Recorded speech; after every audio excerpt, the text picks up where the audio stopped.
Thank you, Your Honor. To the parents and family of Ms. Tintor, I sincerely apologize for the pain and suffering my actions the morning of November 2nd, 2021 have caused you, your family, and those who knew and loved Ms. Tina Max. I also let my family, teammates, and those who believed in me down with my actions. It hurt so many.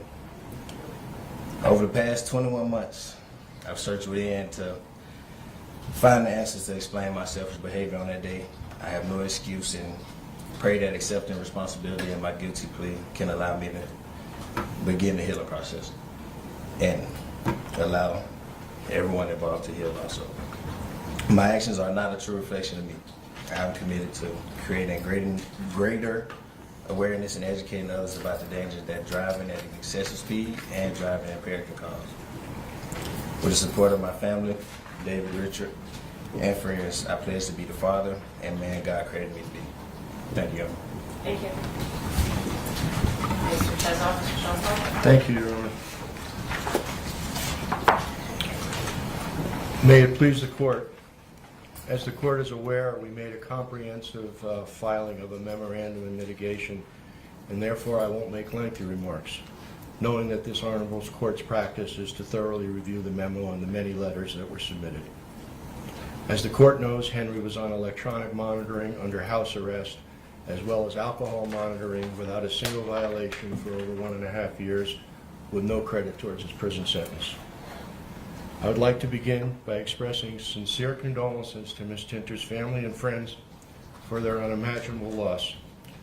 Mr. Schoenfeld and I have responsibilities to the Constitution and the oath we have taken to zealously represent citizens of Nevada, and have taken that oath to heart in my 41 years as a lawyer. It did not mean we don't feel the pain of someone's loss, and we certainly didn't intend the defense of our client to diminish the memory of a sweet, kind, and loved person. We hope that Henry's truly heartfelt acceptance of responsibility brings some closure to Ms. Tintor's loved ones. I'd like to acknowledge the professionalism of Mr. Baumann throughout the proceedings and his hard work. I'd also like to thank the District Attorney, Mr. Wolfson, and his colleagues for their thoughtful analysis of an extremely difficult case.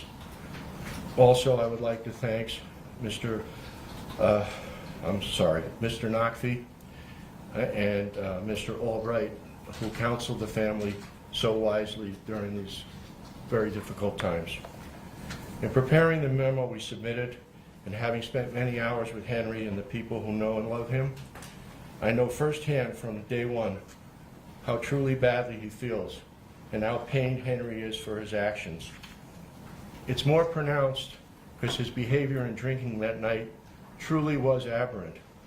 Many times, Your Honor knows that in DUI cases, the person accused is either alcoholic or a repeat offender.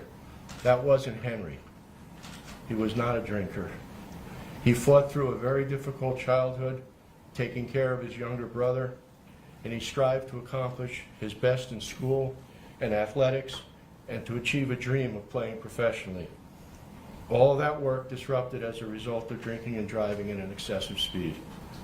What Henry fully accepts is that his decision caused Ms. Tintor's death.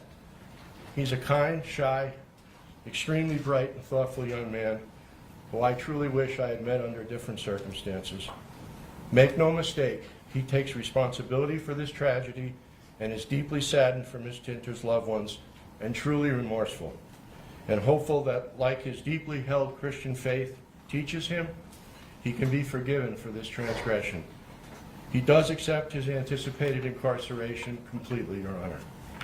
I sincerely predict that when Henry leaves prison, he will do everything in his power to teach young people not to ever drink, speed, and drive. I'm going to end, Your Honor, by paraphrasing a writer by the name of Jonathan DUI, who said, "Forget others not just because they deserve forgiveness, but because you deserve peace." And that's the message I'd like to conclude with, Your Honor. Thank you very much to you and your staff and the court and bailiffs for all their courtesies. All right, thank you. Thank you. Mr. Spannon?